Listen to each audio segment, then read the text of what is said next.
Սա հիմնականում փոքրիկների համար նախատեսված վայր է, ինչպես տեսնում եք երեխաներ են, այնտեղից սղալու, հա, այսպես ասած տեղ կա, ավելի փոքրիկներ, հա, 8 հոգնյակ այստեղ, վերևում ուրեմն կա տերասա, ինչպես նաև խմելու տեղ և մի փոքր, այսպես ասած, նկարից տեսնում եք, որ կա բան, բուֆետ, հա, և ետևի մասում նաև մյուս մեծ ուրեմն ջակուզին է։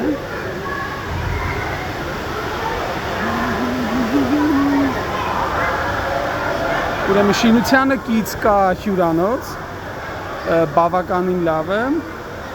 որտեղ մի քանի անգամ եղել եմ, եթե ստացվի գաք, խորհուրդ եմ տալիս, եթե մնում եք հյուրանոցում, այս ամբողջը անվճար է, ինչպես նաև անվճար է դիմացում կա Իքվելանդիա, նաև կա այլ հատվածում բազում խաղալու տեղեր երեխաների համար, որոշ բաներ վճարովի, որոշը անվճար, եթե հյուրանոցում եք մնում, առավելությունները բնականաբար ավելի շատ են լինում,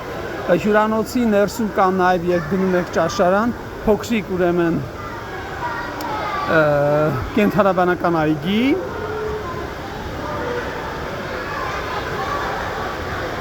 և եթե մնում եք այստեղ, ուրեմն այս չիպը, որը տվել են ինձ, կարող է գնալ Լիբերես քաղաքի բուսաբանական և կենդանաբանական այգի անվճար, այսինքն երբ դուրս է գալիս այդ օրը, կամ եթե երկար եք մնում, դա եթե հյուրանոցի մասին է խոսքը, ուրեմն կարող եք գնալ անվճար։